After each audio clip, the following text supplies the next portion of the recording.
함께 예배하는 모든 분들 가운데 이 말씀에 축복이 함께 하시기를 주님의 이름으로 축원합니다. 바울 사도는 지금 이제 3차 전도 여행을 이렇게 출발을 하게 되었습니다. 3차 전도 여행은 약 6년 정도 걸리는 긴 여행 기간입니다. 키로수로 하면 약 5,000km를 이렇게 걸어가게 됩니다.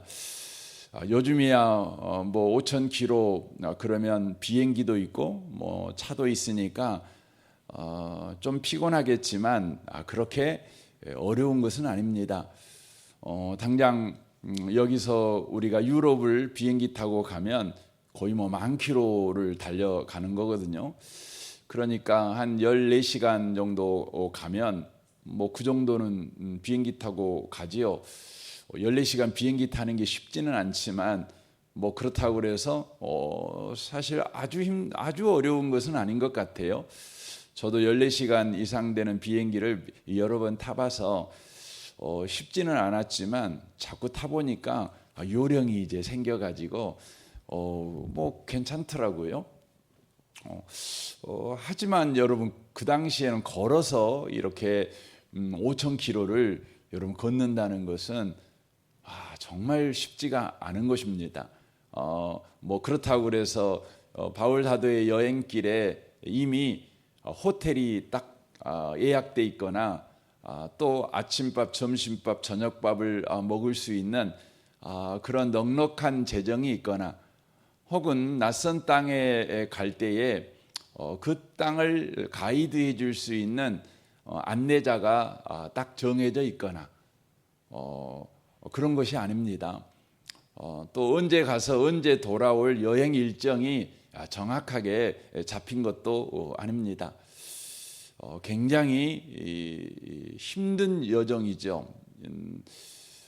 당장 이것은 여행은 출발할 수는 있지만 내가 살아서 돌아올 수 있을까, 이걸 장담할 수 없는 그런 여행길이라고 하는 것입니다. 그럼에도 불구하고 바울 사도는 곧바로 여행을 이제 가게 되는 것이죠. 우리가 여행이라고 해서 그냥 요즘은 여행 그러면 왠지 모르게 설레잖아요. 그런데 바울 사도의 전도 여행은 사실 오늘날의 여행이 아니죠. 참 고생길을 이제 가는 것입니다. 그에게 두려움이 있고 그에게 한치 앞을 알 수 없는 그런 세상이 기다리고 있음에도 불구하고 바울 사도는 이렇게 전도 여행을 떠나게 됩니다.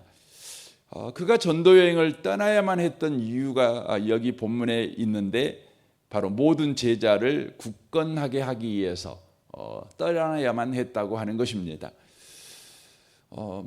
그가 가는 여행길 자체가 굉장히 무서운 여행길이고 불안한 여행길이고 겁나는 여행길임에도 불구하고 모든 제자들을 굳건하게 하는 것이 더 급선무였기 때문에 바로 여행길을 떠나고 있다고 하는 것이죠. 당시의 제자들은 바로 참으로 어려운 그런 형편에서 신앙생활을 하고 있습니다. 바울 사도가 가서 복음을 전해서 계속해서 그들과 함께 있으면서 매 주일마다 말씀을 통해 또 여러 상담을 통해서 그들을 이렇게 돌볼 수 있는 상황이 아닌 거지요. 그러니까 복음을 전해서 그들이 예수 믿고 교회가 세워지면 바울은 이렇게 떠납니다. 또 어떤 교회는 교회가 세워지지 않고 복음만 전하고 그냥 떠납니다. 그러면 놀라운 것은 교회가 세워지는 것이죠. 그러면 여러분 그 교회가 든든하게 서간다는 보장은 없지 않겠습니까? 참 어렵죠. 제가 그 한 10여 년 전에 중국을 간 적이 있어요.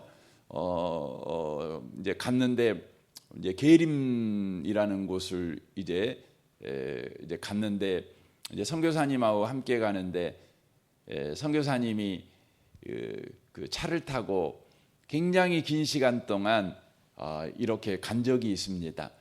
갔더니 정말 아름답더라고요. 다래기 논이 정말 아름답게 있는 그 세계적인 관광지라고 그러더라고요. 근데 그걸 보려고 간 건 아닌데 왜 갔냐면 한 명의 그리스도인을 위해서 그곳을 이제 간 것입니다. 그분은 예수를 믿습니다. 근데 이 선교사님이 1년에 한 번 정도 가서 섬기는 그런 가정이에요. 그러니까 그 동네에서 그 많은 사람들 중에 혼자 예수 믿는 겁니다.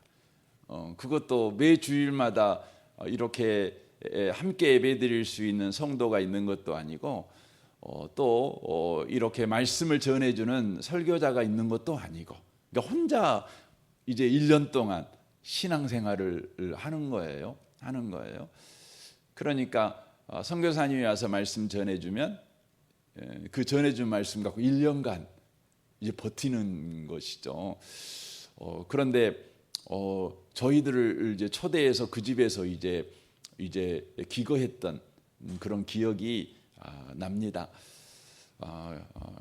여러분이 매주마다 이렇게 주일마다 예배드리고 또 무엇보다 새벽기도까지 여러분이 이렇게 나와서 함께 예배드릴 때 여러분 옆에 함께 드릴 성도가 있고 또 여러분에게 말씀을 전할 이렇게 목회자가 있고 또 이렇게 모여가지고 예배드릴 수 있는 공간이 있고, 여러분 이거 굉장히 놀라운 겁니다. 전 세계에는요 그렇지 못한 상황에서 신앙생활하는 사람들이 여러분 의외로 아주 많습니다. 바울 사도가 3차 전도 여행을 갈 때에 자신의 몸도 너무 피곤하고 지치고 몸만 피곤하고 지치는 정도가 아니라 죽을 수도 있는 정말 그 어두움 속으로 홀로 걸어가야 되는 길을 지금 바울 사도가 가는데, 그럴 수밖에 없는 것이 바로 성도들의 신앙생활의 현장 자체가 너무나 바로 바울 사도가 피로하긴 상황이기 때문에 그들을 바로 굳건하게 세워야 되는 상황이기 때문에 바울 사도가 이렇게 가서 그들을 굳건하게 하기 위해서 그렇게 간다고 하는 것이죠. 근데 바울 사도가 그들을 굳건하게 할 때에 뭘로 굳건하게 할 거냐? 바울 사도라는 그 자신이 이 상도들을 잠시는 이루어 줄 수 있겠지만 또 바울 사도가 떠나면 그들이 또 흔들릴 수밖에 없는 거 아니겠습니까? 그러므로 바울 사도가 언제 다시 그들에게 돌아와서 또 그들을 위로해야 될지, 떠난 다음에는 또 기약이 없잖아요. 그러니까 바울 사도가 본인이 가서 성도를 만나서 이 잠시는 이루어 줄 수는 있지만 지속적으로 성도들을 바로 굳건하게 서게 하는 것을 주기 위해서 바로 지금 전도 여행을 떠난다는 것이죠. 바울 사도가 주려고 하는 게 뭘까요? 이 3차 전도 여행 기간에 바울 사도가 쓴 성경이 있어요. 그 대표적인 성경이 로마서입니다. 그러니까 전도 여행 기간에 쓴 책이에요. 그게 로마서입니다. 그 로마서에 보면 이제 바울 사도가 이제 전도의 이 3차 전도 여행의 목적이 모든 제자를 굳건하게 하는 것이잖아요. 그런데 바울 사도가 갈 수 없는 곳이 있었어요. 그것이 어디냐면 로마였어요. 그런데 소문을 들은 거예요. 로마에 예수 믿는 사람들이 생겼단다. 그리고 그들이 모여가지고 교회가 생겼단다. 그들이 이렇게 신앙생활하고 있단다. 이런 말을 들었어요. 그래서 바울 사도가 갈 수는 없고, 그래서 그들에게 굳건하게 서 있게 하기 위해서 그들에게 편지를 씁니다. 그게 뭐냐면 로마서입니다. 근데 그 로마서를 쓰는 목적이 이제 로마서 1장 11절에 보면 이렇게 기록이 되어 있는 것을 보게 됩니다. 로마서 여러분 한번 봐보실랍니까? 1장 10절부터 봐볼까요? 10절, 11절, 12절까지 한번 보겠습니다. 10절부터 12절까지입니다. 로마서 1장입니다. 한번 읽겠습니다. 어떻게 하든지 이제 하나님의 뜻 안에서 너희에게로 나아갈 좋은 길 얻기를 구하노라. 내가 너희 보기를 간절히 원하는 것은 어떤 신령한 은사를 너희에게 나누어 주어 너희를 경고하게 하려 함이니 이는 곧 내가 너희 가운데서 너희와 나의 믿음으로 말미암아 피차 안위함을 얻으려 함이라. 이렇게 돼 있어요. 그러니까 바울 사도가 고린도 교회에다가 경고함, 굳건함을 주기를 원했는데 뭘 주려고 하는 거예요? 그 굳건함을 주기 위해서 뭘 이제 준다는 거죠? 어떤 신령한 은사를 너희에게 나누어 주고 싶다. 이렇게 말하는 거죠. 그러니까 바울 사도가 3차 전도 여행을 하는 기간 동안 모든 성도들을 굳건하게 하기 위해서 가는 곳마다 나누어 준 것이 있었어요. 그것을 로마 교회에도 나누어 주고 싶었던 거죠. 그게 뭐였다고요? 어떤 신령한 은사라는 거죠. 어떤 신령한 은사, 이렇게 돼 있는 거죠. 여러분, 어떤 신령한 은사가 뭘까요? 우리는 어떤 신령한 은사 그러면 우리는 딱 드는 생각이 신령하다, 그리고 은사다. 그러면 영적인 일에 필요한 어떤 그 은사, 이런 생각을 우리가 금방 하게 되죠. 그러면 방언일까? 애언의 은사일까? 병 고치는 은사일까? 이런 생각을 우리가 쉽게 할 수 있습니다. 이것을 가르쳐 주는 성경이 여러분 에베소서라는 성경이에요. 한번 에베소서 한번 봐 보실랍니까? 에베소서 1장입니다.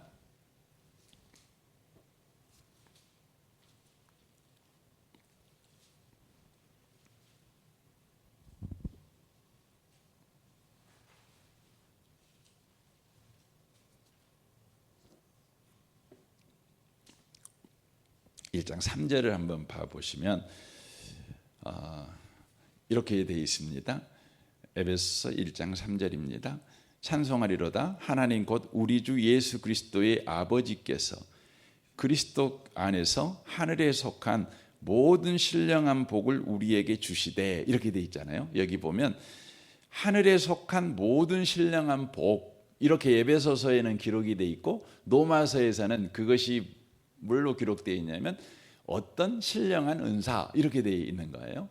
그러니까 그 로마서에서 말하는 어떤 신령한 은사가 에베소서에서는 그리스도 안에서 하늘에 속한 모든 신령한 복이라고 되어 있어요. 신령한 복. 그럼 그게 뭡니까? 이제 4절부터 한번 봐보세요. 곧 창세전에 그리스도 안에서 우리를 택하사 우리로 사랑 안에서 그 앞에 거룩하고 흠이 없게 하시려고 그 기쁘신 뜻대로 우리를 애정하사 예수 그리스도로 말미암아 자기 아들들이 되게 하셨으니, 여러분 문맥적으로 보면 하늘에 속한 모든 신령한 복이 뭔지 여러분 아시겠어요? 여기 문맥을 쭉 읽어보시면 모든 신령한 복이 뭐냐 그러면 예수 그리스도로 말미암아 자기 아들이 되게 하신 거, 이게 뭐냐면 하늘에 속한 모든 신령한 복이라는 걸 알 수 있어요. 그러니까 예수 그리스도로 말미암아 자기 아들이 되게 하는 것, 하나님의 자녀가 되게 하는 것, 누구를 통해서요? 예수님을 통해서. 이게 뭐냐면 하늘에 속한 신령한 복이라는 거죠. 로마서 표현을 보면 바로 신령한 은사라는 거예요. 신령한 은사. 예수로 말미암아 자기의 아들, 하나님의 아들이 되게 하시는 복, 그게 바로 신령한 은사라는 거예요. 그게 바로 신령한 복이라는 것이죠.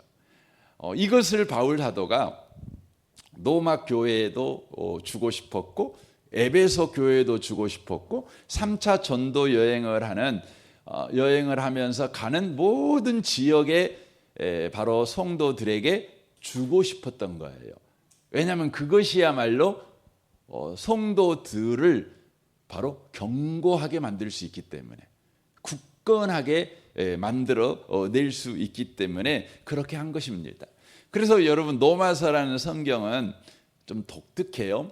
다른 성경하고 좀 다른 거, 바울이 쓴 성경하고 좀 다른 게 뭐냐면 뭐 갈라디아서나 고린도 전후서나 우리가 보는 에베소서나 이렇게 골로새서나 전부 다 이런 성경들은 어떤 목적을 가지고 썼냐면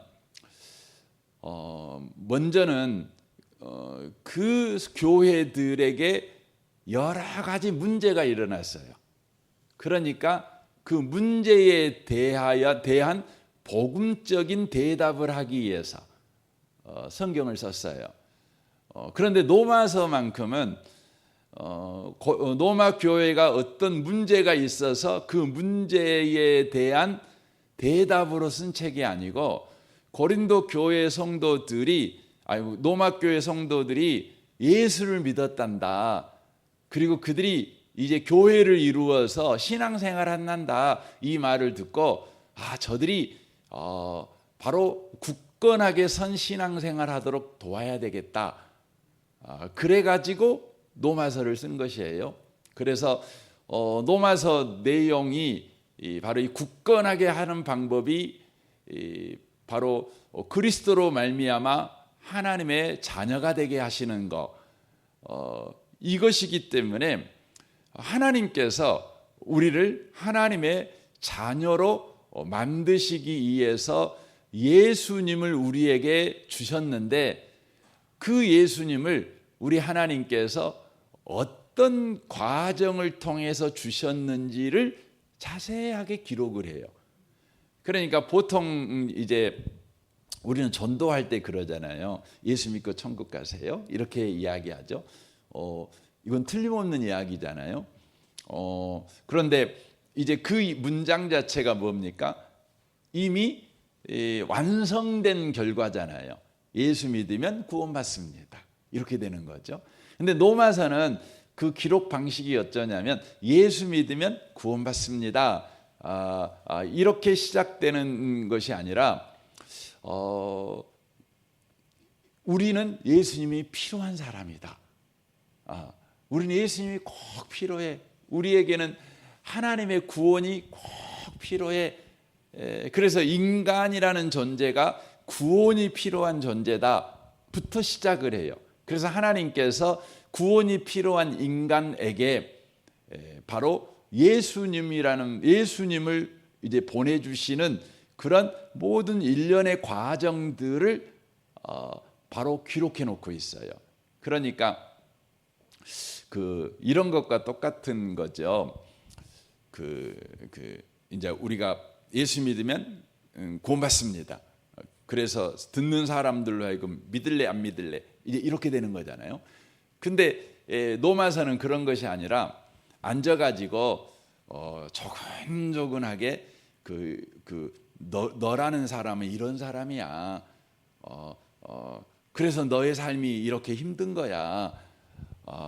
그런데 그런데 너는 이런 삶에서 벗어나기 위해서 네가 쓸 수 있는 모든 방법 다 써봤는데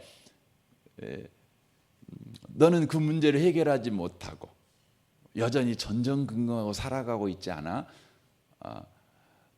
그런데 하나님이 그런 너를 불쌍히 여기시고 너를 위해서 하나님의 방법으로 너를 구원하기 위해서 네 인생에 개입하셨어.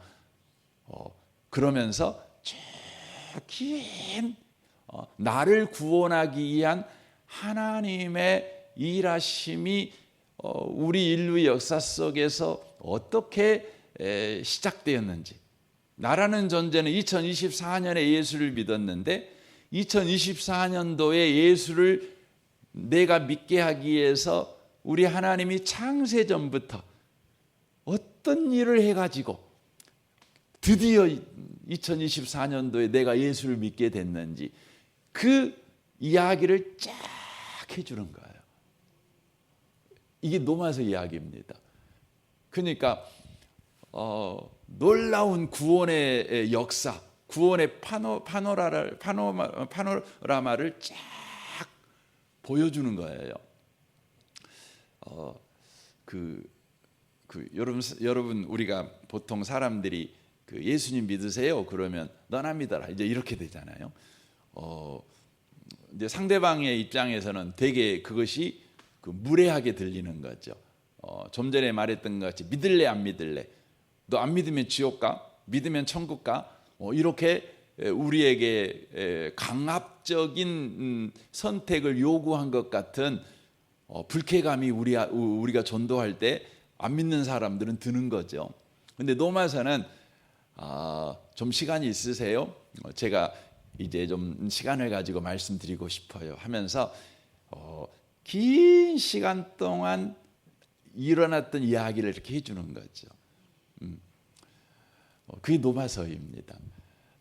그러니까 여러분이 예수를 여러분이 믿게 됐는데 그 예수를 믿게 하기 위한 하나님의 긴 열심, 긴 역사 속에서 하신 하나님의 헌신, 하나님의 희생, 이걸 여러분과 제가 노마서를 보면 알 수가 있어요. 이걸 이제 쫙 이야기를 해주는 것이죠. 그렇게 함으로 인하여서 성도들이 굳건하게 서게 해주는 것이에요. 그래서 여러분이 이제 예수 믿으면 되지, 굉장히 놀라운 그 말씀이죠.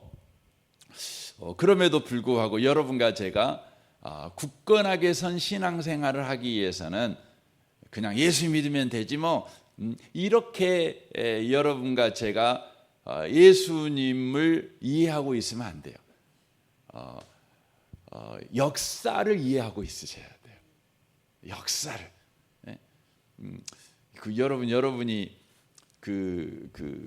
여러분 부모로부터 우리가 태어나게 된 이야기를 길게 여러분 들으면은요, 아마 이곳에 계신 분들 가운데 여러분 인생에 대한 자부심을, 또 확신을, 담대함을 느낄 수 있는 사람이 너무너무 많습니다. 그러니까 여러분이 이 땅에 태어나기 위해서 이 대한민국 역사에 어떤 일이 있었는가, 그리고 우리 부모님의 인생에 어떤 일이 있었는가, 그럼에도 불구하고 그 모든 과정을 뚫고 드디어 내가 이 땅에 태어난 거예요. 그냥 나는 그냥 싹 태어난 것이 아니에요. 어마어마한 역사적 소용돌이 속에서 살아남아서, 우리 부모님이 살아남아 갖고 한 분만 살아남은 게 아니죠. 아버지 엄마가 살아남으신 거잖아요. 그래 갖고 두 분이 만나서 사랑함으로 인하여서 내가 태어난 거잖아요. 그러니까 이 이야기를 여러분이 듣고 있으면 나라는 존재가 그냥 어영부영 살아서는 안 되는구나. 그냥 어쩌다가 태어난 인생이 아니구나. 요즘 젊은이들은 재수 없어 갖고 태어났다고 생각하는 사람들이 많아요. 근데 그렇게 내가 태어난 이 존재가 아니구나. 내 인생이라는 것이 이렇게 가치가 있고 의미가 있고, 좀 힘들다 그래가지고 주저앉아 있고, 좀 어렵다 그래서 어야태야 울고 원망하고 불평, 이렇게 살아갈 정도의 인생이 아니구나. 여러분 이걸 압니다. 이것이 뭐냐면 신령한 은사예요. 이게 복음이에요. 복음. 이것을 바울 사도가 하게 하기 위해서 이렇게 3차 전도여행을 간다는 겁니다. 그래서 여러분이요, 그 복음, 저는 항상 이게 복음을 설교를 할 때 되게 막 들뜨거든요. 막 되게 제가 이런 설교를, 이제 복음 예수 믿읍시다, 이 설교를 제가 얼마나 많이 했겠어요. 저는 그냥 그 장례식장에서도 그냥 막 그런 설교를 하고 막 그러거든요. 너무 좋으니까.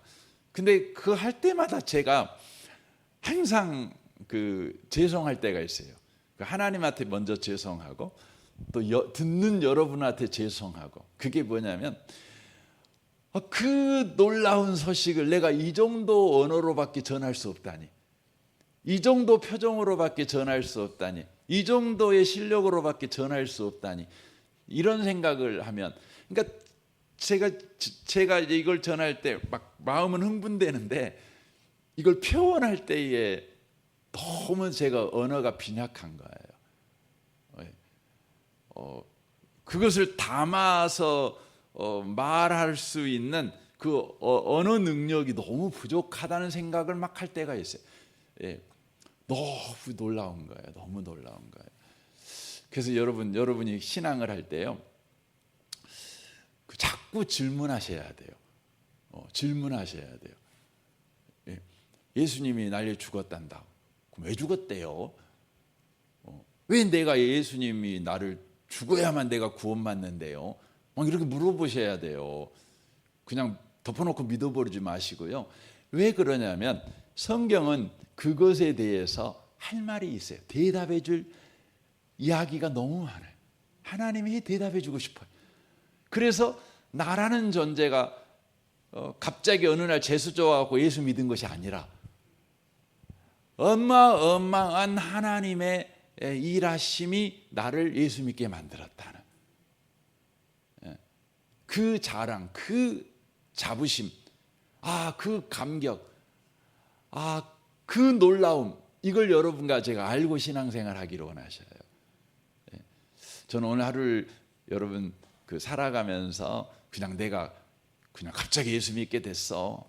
우린 쉽게 표현해서 하나님의 은혜가 임해서 예수 믿게 됐어. 뭐 틀림없는 말이지만 그 은혜가 그냥 우리 단순히 표현하려고 넘어가 버릴 만한 은혜가 아니라는 거예요.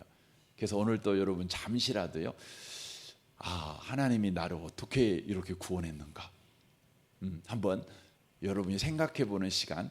그래서 여러분 로마서도 한번 읽어보시고 또 에베소서도 좀 읽어보시고 여러분 그렇게 한번 해보세요. 오늘 하루도 여러분이 예수 믿는다는, 예수 믿게 됐다는 이 놀라운 자부심, 놀라운 기쁨, 놀라운 그 소망을 가지고 또 하루를 살아내시는 모든 분들 되시기를 주님의 이름으로 축원합니다. 아멘. 우리 같이 기도하겠습니다.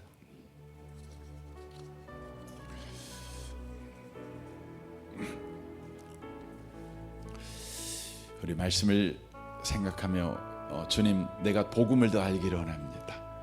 나를 구원하신 하나님의 열심을 알기를 원합니다. 갑자기 어느 날 내가 예수 믿게 된 것 같지만 실상은 그 속에는 어마어마한 하나님의 일하심 있었다는 것을 우리가 계속해서 알아감으로 흔들림이 없는 굳센 신앙생활을 해가는 우리가 되게 해 주옵소서. 우리 유치부를 위해서 기도할 때, 유치부를 섬기는 우리 교사 순장들을 위해서, 또 유치부 아이 한 명 한 명을 위해 기도해 주십시오. 우리 유치부에 지금 교역자가 없는데 우리 교사 순장들이 참 너무 헌신을 많이 해주셔서 이렇게 유치부가 또 아름답게 가고 있습니다. 우리 제천마을 우리 장로님과 순장 순원들을 위해 기도해 주십시오. 이 나라와 이 민족과 북한과 열방을 위해서 또 기도해 주시면 좋겠습니다. 오늘 우리 강정숙 권사님이 이렇게 암 수술을 하십니다. 이를 위해서 또 하나님의 은혜가 함께하도록 또 기도해 주시면 좋겠습니다. 우리 좋으신 주님께 이 아침에 통성으로 구하겠습니다. 기도하겠습니다.